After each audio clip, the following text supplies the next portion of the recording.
Menteri Pariwisata dan Ekonomi Kreatif Sandiaga Salahuddin Uno mendorong perempuan Indonesia untuk terus semangat berkarya bagi negeri dalam peringatan Hari Kartini pada 21 April 2024. Ia menyampaikan selamat Hari Kartini kepada masyarakat Indonesia sebelum memulai lari pagi di Gedung Sabta Pesona, Kementerian Pariwisata dan Ekonomi Kreatif. Sandiaga dikutip dari kantor berita Antara mengatakan Kementerian Pariwisata dan Ekonomi Kreatif, Badan Pariwisata dan Ekonomi Kreatif mendukung kegiatan sport tourism sekaligus memeriahkan perayaan Hari Kartini dengan mengadakan kegiatan Road to Run for Independence Day (RFID) 2024 di Jakarta.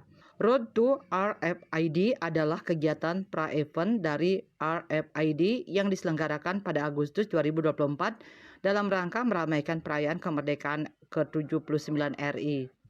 Serta kegiatan Road to RFID diadakan sebagai pemanasan menjelang penyelenggaraan RFID 2024 sekaligus dalam rangka memeriahkan perayaan Hari Kartini.